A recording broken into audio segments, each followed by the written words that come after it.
Let's now tell you that the Corporate Affairs Commission is set to delist 91,843 companies from its register for failing to file their annual returns with it. In a list published on its website, the Commission presented the names of 91,843 companies for delisting. This is 2,738 less than 94,581 names of companies it initially published in August.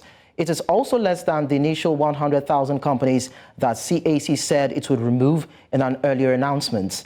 In July, former Registrar General and Chief Executive Officer CAC Garba Abubakar revealed that the Commission would delist 100,000 registered companies from its database for failing to file an annual return.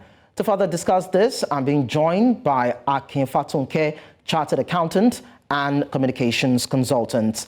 Akin Fatunke, thank you so much for talking to us. Always a pleasure, Lekan. Thank you for having me. Good afternoon, Nigerians. So what's your take on the decision of the CAC to delist companies due to the failure to actually present annual reports? I tell you, I think it's a normal process. I think it's an expected process over time. That we have not been doing this over time does not take away the regulator to do the right thing. There are so many share companies, there are so many companies that have been registered, that have been turned around for some nefarious activities. I am suspecting, though, that the main reason why we are now getting into this store will be perhaps to begin to align and begins to now then say that if you have these companies and you haven't operated them and you have not, well, maybe you've operated them, but you have not filed your annual returns, then it will cease to exist within a time frame. And I think it's also to maintain some kind of sanity in the database of CAC. Earlier on, you said that it is more or less like a ritual, it's an obligation for companies to file their annual returns. So what is the importance of having to fulfill that financial obligation? Beautiful. It's a process within the stipulation of regulation that if you say you have registered a company, you should file in annual returns as one of the evidence that you are not a shell company and that you are not being used for nefarious activities. Over time, we've had security and economic implications about companies duly registered for one reason or the other have not filed because they have tried not only to evade, but also to totally avoid paying taxes and levies over time.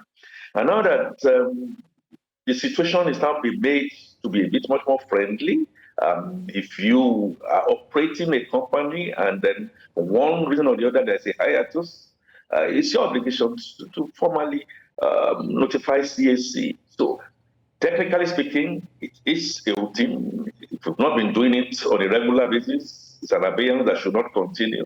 And to maintain the database of CAC, maintain the accuracy of the 8 CAC documents. 94,000? I know they were aiming for about 100,000. It must have to be a continuous process. Yes, Fatunke, sorry to cut you, Fatunke. Let's look at the margin in between what was earlier announced, about 100,000. And when you look at the margin in between, a little closer to about 3,000 thereabouts, well, is what we would assume actually filed their tax returns. That's why they are not part of the list that the CAC said is going to delist. So why is it a challenge for these companies to file the tax returns? Because some people feel it's deliberate, or does it have to do with challenges when it comes to articulating their finances and their operations for the year? To me, I think it's more of nonchalance. You may even say ignorance, which is no excuse because they should know that they don't file the annual returns. Naturally, they are going to be blacklisted or put on inquiry. And depending, you are a small company or the limited liability, and we are also registered with the Nigeria Stock Exchange, it also comes with a lot of penalties. Now, the 2,000, the 3,000 might have possibly rushed to comply. And let's be fair, it could also be a situation where after checking and rechecking again, the compliance has been made and the regulators have seen that an error would have been an error. I mean, I don't know. I'm just giving a bit of a leeway. But for a whooping 90,000 is indication that people just go out there, register a company, and you don't file returns because they want to avoid, like I said, paying their taxes. So they don't want to do the kind of obligations, so they comply with the regulations. Okay, so Fatunke, what is the implication of a company being delisted by the CAC? It means you can't continue to operate, one. Two, it also means that you are not even adding any value anyway. So, I mean, work done nil. As a matter of fact, it could also mean that people have operated this and they have been making losses without the adequate knowledge of letting the authorities know why you are not operating, or you've had a hiatus. Maybe the owner of the business or the directors have now gone extinct, or they are no more alive. You just have to make sure that you compile that. Don't forget, Lekan, the SCUMU, the SCUMU regulations, which I know the EFCC is also pursuing. It tells you that you have to make some of those returns, and that's the only way that we don't know. We know that you are not operating in abeyance. Look, another implication is that if you have been delisted and you, for whatever reason, continue to do business, then you have a liability. It's only the High Court that can obviate you from doing business when you have been delisted. Finally, it's also an implication that, and that's without recourse to CAC, sanctioning the directors of such companies. If you have not done what you need to do, of course, you need to pay the penalty.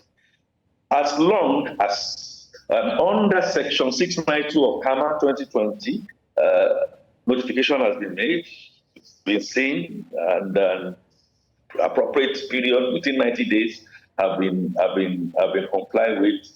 Ignorance of not seeing this is not going to be an excuse. Now, we don't actually know if there will be a deadline extension for those who are yet to file in their returns to be able to do that. But I'm looking at it. If over 90,000 of companies are delisted from the CAC, how do you think that would affect businesses? How do you think that would affect the Nigerian markets? How do you think that would affect Nigeria's business environment? Well, perhaps SMEs, one-man kind of business from small to big, may be affected. Maybe trying to recapitalize, maybe it's trying to restructure, maybe it's trying to re-engineer. And if you fall in between this set of people, you can make a case for why flight. Otherwise, then people, naturally, yes, people will be without jobs. And if you are local content, whereby you are very much into the creative, that naturally loss. But the loss is not going to be in a quantum that is going to materially affect the bottom line in terms of the kind of GDP that we need to see. We need to set examples. We need to set the right focus. We need to begin to now say to ourselves, if you are registered and you refuse to file your annual return, then you are running from something. It will be very sinister. It will be tax avoidance. And it will just be the fact that you are wallowing in ignorance. And you learn a lot from this. You should be able to learn from this. Your consultant should be able to say a few things to you about how to go about what you need to go to do. Your lawyers, your lawyer friends, they can do this for you pro bono. You have accountants who can do this for you pro bono. Okay.